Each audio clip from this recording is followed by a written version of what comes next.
Hi, I'm Andrew Spieler. And I'm Mary Hope Rennie. And you're watching or listening to Behind the Sign, real stories from real estate. Welcome back to another episode of Behind the Sign. We have two special guests with us today, as we always do. Actually, we've had two special guest episodes in a row now, because 2 weeks ago we had two guests. Usually it's one guest. I know. Wow, that's a two for March. Well, it's because our whole topic for March is about leverage, which you can't do it on your own. You need you need two people, right? Yes. Yeah, exactly. So there you go. Well, would you like to introduce our special guests? Absolutely. So we have Sarah Gatzoulis and Becky Lones. Am I saying that right? Lones. You know what? We just so you know, and we're still being videotaped, but I try to remember to ask people, because you know how you see it on everybody's emails, and I'm like, wait, am I saying that? Lonus bonus. Lonus bonus. So Becky Lonus bonus and Sarah Gatzoulis. So they are gracing us with their presence. Sarah Gatzoulis started a transaction coordination company within Keller Williams. How many years ago? That was in 2020. 2020. And she's grown it. So now she has had Becky join her, and we're going to talk about that. Last episode, we really talked big picture of leverage with a whole team and what that means. Full-time admins, 2 full-time admins, a whole admin team, virtual assistants, right? To grow a team. And even on that episode, Rachel was saying the first leverage needs to be a transaction coordinator. Or what did she call it? Pay per closing. Or pay per... a paper process? No, paper... Closing, something like that. Paper transaction. Meaning that you're only paying out once you've made some money, right? And so it's the least risky leverage, to be honest, in my opinion, that an agent can do. So thank you, ladies, for coming. Having us. Maybe we can start out, because we always like people to get to know the guests, not just the systems or whatever they're really good at. Sarah, because you started this, what got you into it in 2020? Why did you start a transaction? Sure. So I started with Keller Williams in 2018. Okay. And I originally started supporting a team of agents, and also got my real estate license as well. And sort of through that process, I discovered that the transactional part of the real estate was really where had my skill set was there. So what did you do before that? So before that, many years I worked in the insurance industry for many years, and a lot of my work there was based on project management, working on different initiatives to support the company regarding, technology investments, as well as customer service initiatives, employee retention, communications, and all of that. I feel like really fits well with what I do in transaction, because I feel like each transaction is its own project with beginning and end, deliverables, key dates, stakeholders you need to communicate with, all of that. And when you say initiatives, it's almost like systems. Yes, exactly. Right. Exactly. We're trying to solve a problem, trying to introduce something new, and so forth. So I really feel like that fits well into what I do as a transaction coordinator. Each project, again, is like its own, each transaction is like its own project, where you're trying to get to that closing table or the end of the project, and making sure everyone's communicated with along the way, and you're hitting your deadlines and so forth. So it works out really well. That's great. And I love that. So a lot of our podcast has been, what are the avenues within real estate? And that's why we brought investors in, we've brought in other partners we have. But transaction coordination is a beautiful, so integrated into real estate, and yet its own business, right? So Becky, why did you jump into this, and kind of what's your backstory of why you jumped into this? So my backstory is February of 2024, Mark Mulcahy called me and said, hey, you want to be a TC for KW? I'm like, sure, sounds great. Would Sarah train me? He goes, yep. I'm like, okay, I'm in. Yeah. So what did you do previous, or what are you? So my skill set is mortgages and processing paperwork for mortgages. So, So really easy stuff. It's easy stuff. Like, I look at contracts all day long, and I'm familiar with the dynamics of how many people are involved in the transaction, and how you have to keep communicating with everybody and kind of be the glue to keep everybody together and keep the contract dates where they need to be. And so it was a no-brainer transition for me to take on this adventure, which I'm loving. And I feel the skill set was already there. I just had to tweak it a little bit because it's just looking at contracts and finding out who's involved and running from there. And like Sarah said, every transaction is a project.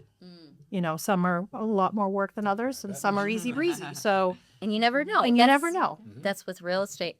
So, for someone who has never experienced a transaction coordinator, we say we have all these things: TC, TL. They were KPA. We were throwing things out last podcast as well. What, in a nutshell, Sarah, does your service provide? Gotcha. So again, we provide, services for transactions from contract to close. Okay. I think, try to make it a little bit more unique in the way that we develop the program, trying to focus on the customer, trying to focus on our stakeholders. We developed a series of communications that we send out, and each is tailored to the person we're communicating with. Again, like you mentioned, we use a lot of our jargon. We try not to do that with our customer, to try to make sure we're giving them the information they need about the transaction, sometimes information before they need it, Yes. So we're kind of answering those questions, reducing the phone calls, texts, emails to the agent so they can focus on growing their business and not Yes. a lot of that logistical stuff that happens behind the scenes. Got it. So what we would do is we would get a new transaction. We're going to send out a series of communications. First thing we do, actually, is we're going to go through the contract and all of the paperwork and try to pick up, is there anything that needs to be corrected? Do we miss anything? Are there any signatures, anything that might be... You mean agents aren't perfect? They are, but almost, for the most part, they are. No. These are like few and far between, but Yes. sometimes those little So problems, if you don't catch it on day one and you can fix it quickly, it becomes a big problem a month down the Yes. road when you're trying to Yes. correct something Yes. where a mistake was made. So we kind of serve as the second set of eyes on the contract for the agent, so that we can communicate with them, make sure everything is done from a compliance standpoint. Yeah. Then we're going to go ahead and organize everything for you. We're going to create your timelines. We use an application that creates timelines for us called Folio, and we share that with our agent, with the customer, so we all have that on the same page. It feeds their Google Calendar, so everyone knows where to be. They know if something has changed, it's going to update their calendar for them. We'll send out a series of communications. Again, we'll start with the client communication and break down what's happening with the contract, explain different things. This is what due diligence is. This is what the appraisal is. This is why it's different from the inspection. And this is everything that you need to know. And it's a nice reference, I think, for the customer to go back to, because it kind of breaks everything down from beginning to end for them. Yes. And again, we do the same with the other agents, with the lender, with the title, again, trying to format our communication so we're giving everyone the information that they need up front. So they're, again, reducing those touch points and reducing the extra work for folks. Well, I think, and Becky, maybe you can help with this. I feel like the biggest struggle is that agents are like, well, I'm afraid that if I'm not in every part of the transaction, my client is going to feel like I don't know what's going on, or I might miss something. How do you guys make sure that you're doing in my opinion, you're doing the exact opposite. You're allowing the agent to be in it. But that is the biggest, I would say, argument that people say, but I like to be a part of everything.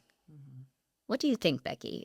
Well, I mean, we don't communicate to their client without them being on the email. So they are involved in everything. And if there's ever a question, or if there's something that I feel is too heavy for me to handle, it's an important point that I think the agent should be involved in. I will, they should be in because they're copied on everything. But if they're not in, I make sure that, sometimes I'll screenshot an email and say, hey, did you see this? And text it to make sure that they saw it, just to keep them involved. Sure.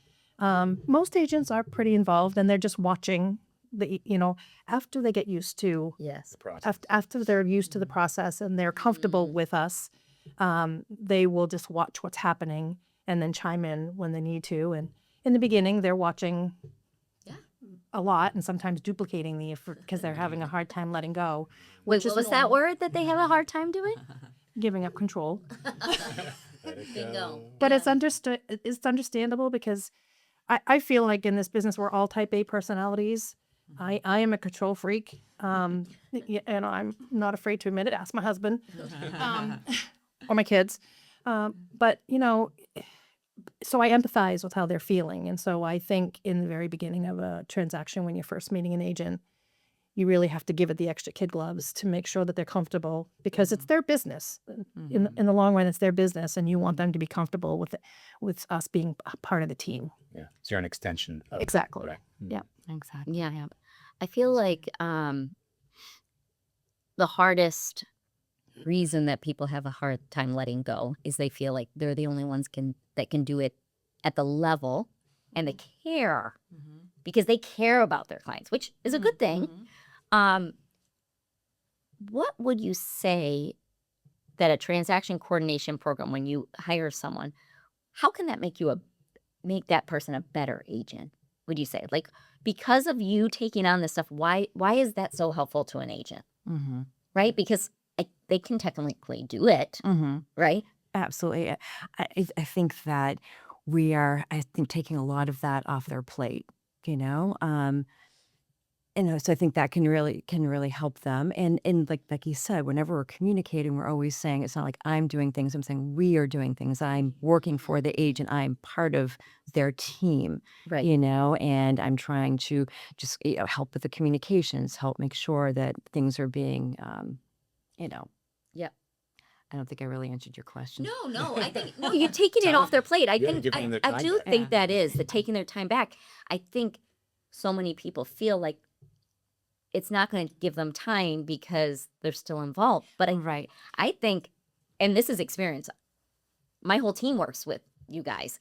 And I remember I was one of those control freaks. For 10 years, I did it all on my own. I never say I did it the right way. I went right from doing it all on my own. I was doing about 32 transactions yearly. That was my average. And I was no leverage. I had a little bit of somebody dropping off signs and things, but no leverage, to hiring a full-time admin because I gotten to that point. And then when my full-time admin decided to go and have a baby, we called Sarah because we thought, oh, well, she could do part of it. Thankfully, we had Sarah jump in at that time. But by that time, I had already let go of a lot of things, and I realized the benefit of it. But I think so many times that first step is really, really scary because we care about our business so much. And yet, just like Rachel on our last podcast said, you're going to stay where you're at unless you leverage something. Have you seen, and maybe Sarah, you've probably seen a little more since Becky just jumped in. Have you seen once somebody jumps into the program, growth? Absolutely. Yeah. And it's always a great thing when I'm looking at the communications from the office and I see, oh, another one of my agents capped, and it's their first time capping. And it's just a wonderful thing, and just to go back to your point too earlier about giving up control. Another thing I want to mention that we do that I think is maybe a little bit unique is we do create task lists that we share with just the agent. So the agent can see at any point, jump into the transaction and they can see what we've done, what we've completed. We, mark something complete. We keep notes in there. So that, I think that helps a little bit too with some of that. That you control. can actually, I do remember being Yeah. able to say, wait, did they do that? And it's so hard Yeah. for us because we're so used to doing all of that. And that, to be honest, what I see is you're building the trust, right? Yeah. Actually, Bill was talking about the circle of trust, that once you build that trust, it changes everything. We have 8 clients that, they're skeptical and they're before customers, right? And then all of a sudden that trust happens and you're like, so I'm going to send you a contract. Please read over it, review it. And all of a sudden they've signed it within 30 seconds. You guys have seen that. Oh, yeah. And it gets me scared, right? The reason they're doing that is they now trust you. Yeah. They know that you have their best interests. So they trust you so much that they're not even reading the documents. I sometimes have to say, can you please? Can you add more time on that? Can no, too As fast. you guys probably see it all the time. You send the addendum And it's and you quick, yeah. know that they haven't read it. So I feel that way with fast food delivery, or like when delivery like comes to my door like too quick, I'll be like, nah, send it back. A little more time in the oven, please. Waiting in the heater. When that's right. That's right. But on that, lost my train of Sorry, thought. totally No, off you base. really did mess up my train of thought. No, I was I would The like, circle of trust. I would like to interject something on so one of the things about the whole trust thing in the very beginning, and then they're like, well, why do we need a TC? And one of the things that I always point out is like, well, my job is sitting in front of a computer all day. You're on the road. So if you need an addendum typed up and you need me to, type it up and circulate it while you're on the road, new listing appointment, a home inspection, appraisal, you don't have to be like, oh, I got to try to do this on my phone. You can just reach out to Becky and I can take care of it for you and have it circulated and signed before you're done your home inspection. Yeah. Well, and that's exactly what I knew. I remembered it. I feel like so many times, yes, we can do it, but we aren't 100% present to that task when we're doing it. You know how many times Oh, gosh, yeah. we're writing addendums on our phone, voice texting. I'm not going to say while driving because that would never happen. No. But agents, right? I feel like you guys are also a safeguard to them, right? They might know exactly what they need to do, yet our speed is fast. We don't have a slow down or take steps. I mean, some do. There are a few agents that carefully walk through the process. Am I correct that most of us just bulldoze through most things? Yes. You said that way too fast, Becky.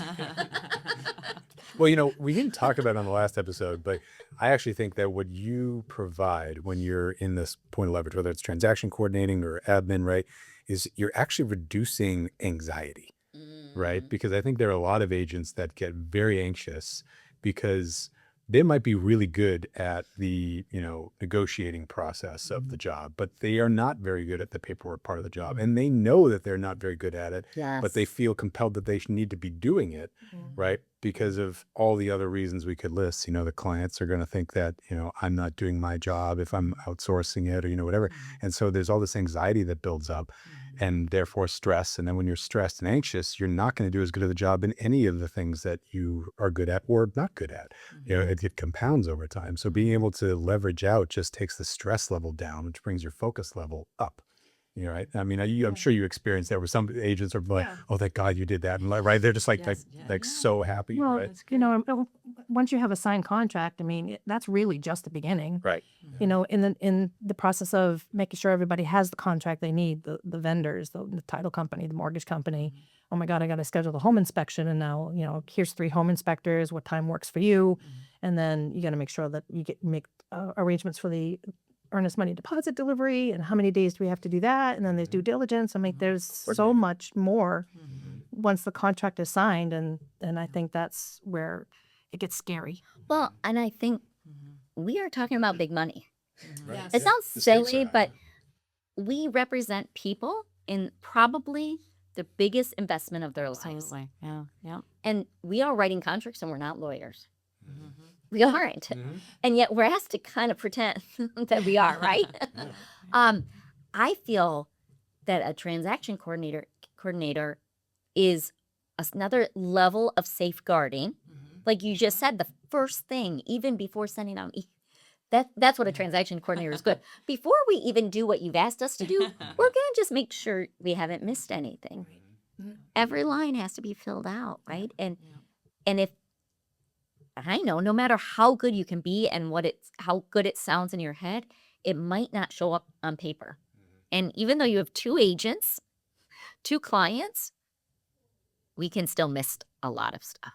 From the novice, agent perspective, right? What's the inception point for when the transaction coordinator kicks in typically? Is it usually like they're writing the contract and they're about to get signed and they want to get it reviewed first before they send it out? Is that the ideal Typically, spot? it's after the transaction, Fully after the executed. exactly the contract has been signed. Sometimes, if it's an agent we've been working with for a while, and we might get involved with Yes. purchase and sales if they're like on the road and need the signature, or sometimes they'll give us a heads up saying, it's verbally accepted. We don't have the written contract yet, which is You kind schedule an inspection. which is fine. Yeah, we can kind of jump in and get a head start on what we need to do, and just makes us more efficient. So. And then for you, from an ideal timeline perspective, at what point, and I know this is a moving target, so it's hard to gauge, right? But at which point does it work best for you to be given the advance of like, hey, heads up, I've got a closing coming up in 2 days, or, like we know we're in the process of it, so that, because I can only imagine behind the scenes, how many transactions are you doing in a week, month? Yeah, between the two of you, how many do you think a month? So I'm thinking, I was looking at some of our numbers earlier. Go ahead. Last year, I think we did. Well, you did most of them because I'm still the junior on the team. But No, yeah. I think last year we did. I did like 430 last. 430. 430, yes. I did 145. 145. So between us, Yeah. 500. How do you keep that straight? Because I know, but Right. Checklists. Calendars and calendars, exactly. Calendars are, and and to your point about the closing is in 2 days. Usually we've already when you said that, these TCs started like, why am I hearing about it 2 days I meant contract, not closing. but In yeah, the yeah, beginning, yeah. when we're setting up the file, we're already thinking closing logistics, and it's in our calendar. Right, yeah.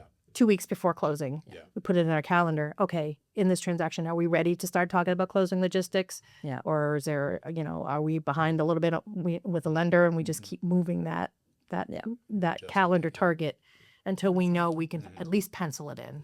Well, I think also you do this. This is all you do all day, and you're looking at the same things. You're gonna do it better than us. I think of a buyer or seller who buys and sells every 7 or 8 years, right? It's like a brand new thing every time they do it, and they bring in an agent who's doing this on a regular basis, right? Right. Not that they're not capable of it, but this person sees the ins and outs and knows what to watch for on a regular basis, and they're not going to miss things. You guys have so many systems. You're looking at the same thing every day. For me as an agent who's doing 400 other things and something pops up in my email while I'm picking up a kid from school, putting a sign in the ground and scheduling a closing, I'm probably not going to read that email as carefully as Becky or Sarah. Right. Right? And they're also going to probably put it on a spreadsheet. We're keeping it in our head. Yeah. I remember, so Mike, who's on our team, I remember he came into the business after I had Sarah already. And I remember him saying, that is the one expense there is no way we could ever remove. So that's a good compliment. The reason being is I know that part of our business, I don't even have to think about. Which, trust me, when I started, that wasn't my response because I was a control freak. But he walked into it already being taken care of. I think, again, it's that process of trust that literally deadlines, addendums, closing logistics. Personalities. I remember there was one time that somebody wasn't added to one time in all the years that Sarah, and we were all like, wait, Sarah does that. We've never thought about that before, right? But that's because that's something that's literally been taken off of our laps. And that is such a big, I don't think agents who are doing everything can comprehend that and feel like it's still their personal, like that they can still be personable with the agent and the client, right? Like I think they feel like they're going to be too separated. Right. Yeah, and I do feel like a lot of what we do is behind the scenes. Most of our communications are with the agent. We're going back and forth with the agent. How do you want to handle this? What, so, we are interacting with the client, but I do feel like the agent in our transactions is still the voice and face to the customer, right? I feel like we're really doing the back office stuff. you The are. agent can be behind front and center. Behind the sign. Oh, you are good, Becky. She's an avid listener watcher, right? Yeah, here you go. We're passing her funds underneath. She's our one and only Podcast watcher? Yeah, podcast watcher. There's Jim Harvey too. Jim. Jim out and Becky are avid listeners. No, but I do feel like that allows agents, again, to do what they do best. And as Rachel was saying, and I'm repeating a lot of it because it just goes back and forth, everything that you put into a business should double your business. Yeah. Your transaction fee is not a large percentage of the closing. It's gonna at least get you one transaction more a year. That's gonna cover all your transaction fees. Yep. Right? Exactly. So what would you say to somebody who is kind of on the fence or scared to do who's a control freak, which is what would be your biggest recommendation to allow them to leverage in some way? Yeah. I think that when you sign up for our program, there's no obligation. Yeah. You can come and go Yeah. as you please. You can handle, if you want, there are certain transactions you want to handle yourself. If there, it's worth a try. You're not signing a contract saying you have to give us everything for a year. And you try to make it really easy for you. So I would say give it a try. If it's not for you, it's not for everyone. But I took out at Ages last fall, and he's like, I'm going to try it out. I'm probably not going to give you anything, everything. And he's pushed everything. Well, once they see what it can do for their business, what would you say? And I know you guys are going to be so nice and not say, what is the most difficult part of your job dealing with us agents? Because I can say that because I'm an agent, and you can say it. Oh, yeah. Yeah. What's the hardest? Responding. that can be definitely be an issue because we're trying, just responsiveness. Communication. Yeah, Yeah. exactly. They're so busy, and it's Not everybody. Most are okay. But there are some agents that you chase more than others, which is fine. That's our job. Yeah. So Communication. That's yeah. which is what's interesting is we think we're really good at it, but when we're so stretched thin, Yeah. there are things that drop. yeah. Right? Exactly. And that, we also try to be conscious of that. So like if we Yes. need something from you, we're not going to be like every 5 seconds, where's the, Unless you need a code from our phone. oh yes. Oh my gosh. Yeah. That's the, that I need the that code to is- log into come All out. the security That one measures. is tough. I know that one is tough. available I get to take a it. code I right get it. now. But we'll reach out and say, we need to. How would you like to proceed with this? What would you like to do? And then I'll give it a day or two on my calendar, so I'm not great. constantly on them for something that can wait. If it's a rush or it's something that's on fire and we need an answer right away, I'll text. And I tell the agents to do the same thing. Yeah. We're available. I'm available most weekends. If you've got something that is really urgent, text me. Let me know what's going on, and we can jump in and help. But I love that. So I asked this, and this is a little different for transaction coordination, but where do you see this program being in 5 years? I usually ask the agents, where are they going to be? But where could you see? Because our industry changes, and leverage is a big changing thing. Where can you see that? Well, I see my business growing to the volume of Sarah's first. Yeah, so you have space. I have the bandwidth. Okay, for sure. Good, yeah. And then when we get to that point, bring somebody else on and grow it even further, right? exactly. But right now, there's not enough volume for any, because we're able to handle what's coming in. And, the more the agents are aware of, this podcast may help. And, the Cheryl Grant is a big proponent of the TC program, and she's mentoring the new agents. And, the word of mouth will happen. And it'll grow slowly, but once we get to the point where I'm so busy like Sarah that I can't handle any more new agents, we'll bring someone else on and teach them the ropes and keep it growing. Exactly. I remember a question I had. When should an agent take on a TC? Like when should they do it on their first deal? Good question. Yeah. What do you think from observing? There's two sides of the fence on that question.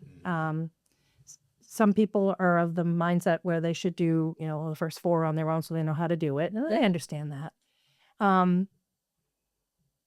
I feel that they should jump in it sooner than later. Maybe do the first, couple together, on their own, or maybe with us to learn. But I feel like the sooner you get that pace, that relationship going, the sooner you get it in your business, the more you'll be able to concentrate on your business instead of being bogged down in the paperwork. Or wait for 10 years like me? Probably not. There's most everything on this podcast is do as Mary Hope says, not as I did, because I tried all the mistakes. No, but it really is. I mean, that's the extreme, right? convince ourselves. And if we're looking at our business, and part of it was I thought, oh, I'm doing a few deals here and there, right? But if you came into this real estate world knowing you had a business, there's not many people who start other businesses without some sort of leverage. Yet we're convinced realtors need to do it all on their own. But we hire photographers, videographers, stager. That's leverage. We leverage going out to eat. That's leverage. Someone else is cooking the food for us. Like, we do it in our world, but for some reason, us agents have a hard time letting go of transaction itself. Like, I feel like we're feeling like they hired us, Sure. Yeah. right? Well, it's hard too for agents in New Hampshire. I mean, right, Massachusetts, right? You go to a closing, it's lawyers to handle it. Up here, like you were saying, we have to think like we're doing paperwork and we're doing legal documents and we're not lawyers. So it's like, where does the agent end and sort of transaction coordinating begin? And, like who's responsible for what, especially if you're a new agent. I feel like it's a very kind of gray, amorphous understanding of the job, because you are the one putting the contract together. But then after that, like you said, like that's really where the real work starts, is after the contract is in place, because there's so many other things that need to line up, just so. And it's such a house of cards. Yeah. And I think because it is sort of this house of cards sort of world and that back end side of it, there is a lot of that sort of like, oh, I can't let the house fall because this is the most important part. And I think if you're new to it, like I think it's important to go through it once and like try it and learn it. But after that, like pass that off, like I know it's like, because you're right. It is like such a huge deal to the clients you're helping that you're kind of doing them a disservice as the fiduciary by not bringing on somebody who's an expert to handle something that you are not accustomed to doing when the stakes are this high. You know what I mean? It's like, would you represent yourself in a trial as a trial lawyer for your own trial, Right. or for somebody else? Probably not, right? Right. It's like, I don't know. Leaning on the experts, I think, is just Yeah. no brainer.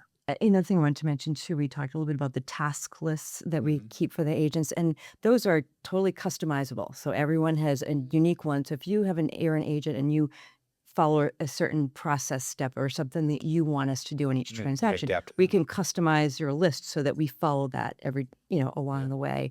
And it also helps, I think, the task list for the agent to see, okay, this is what Sarah and Becky are doing. I don't have to do that. I don't have to do a fuel proration. They're going to take care of my That's my commission statement. favorite. They're going to get the Fuel Fuel proration proration. is my favorite thing.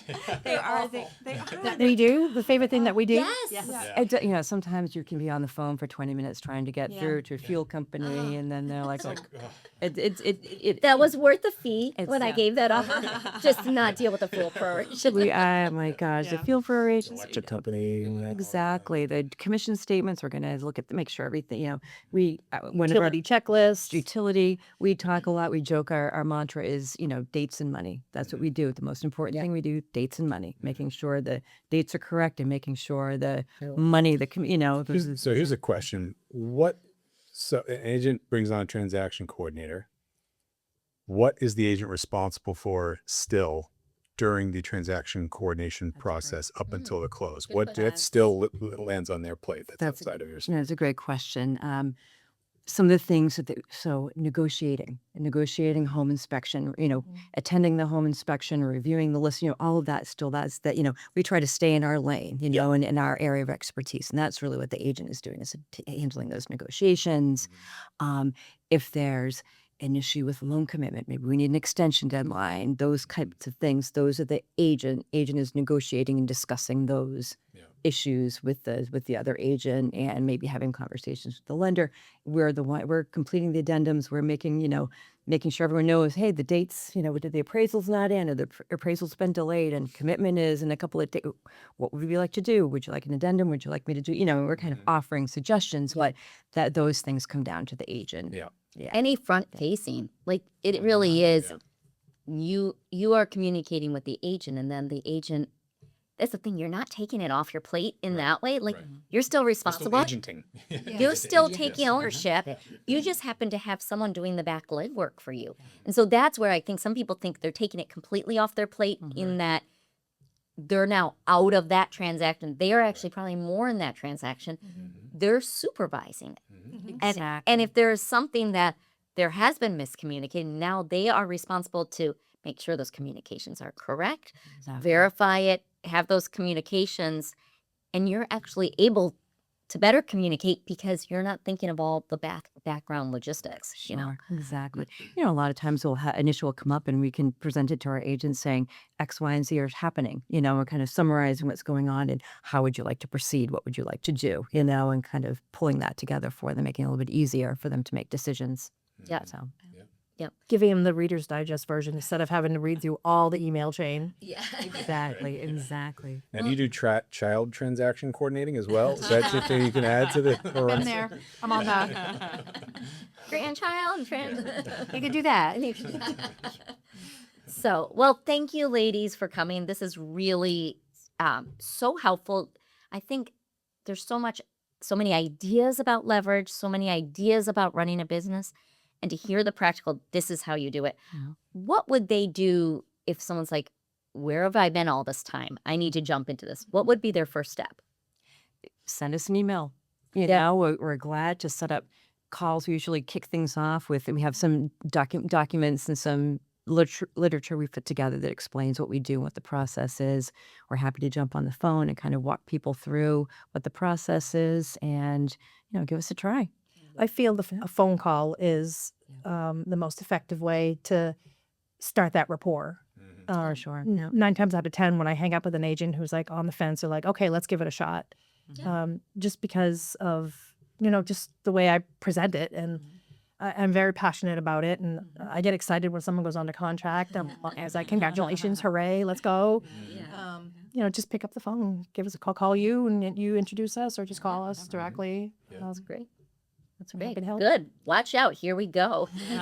You know, it's so funny. The last time we had a conversation about transaction coordination, I don't know if we prepped Sarah. All of a sudden, she got flooded, and then that's when Becky came on. Yeah. So watch out. Here we go. No, I do feel like, and I'm so passionate about it because it's such a risk-free way of leveraging. So my job as team leader is helping people grow. It's the cheapest and easiest way to grow in this business. I really, truly feel like it. It's such a risk-free because you are not paying them. If you don't close on the deal, they do not get paid. Wow, that's crazy. Wow. Well, I mean, we work and we don't get paid until we close either. Sure, no, I know. So it's really, it is at the time of closing, they get paid. So their interest is to get you to closing as well. And you're not having to pay any money up front until you're getting paid. So it is through the transaction. That's why I say it really is a risk-free way of trying out leverage before you hire someone or jump into, like I did, all or nothing, all for nothing. So good. Well, thank you, ladies, so much. Yeah, thank you for enlightening everybody. Hopefully he is watching and listening who is not using a TC and is like, what am I doing? Let's go. Yeah. Well, thank you for watching. I hope this was helpful. If you have questions, comments, ideas, make sure to either leave us a comment or send us a message. And we'll see you in 2 weeks. See you later. Bye. Bye.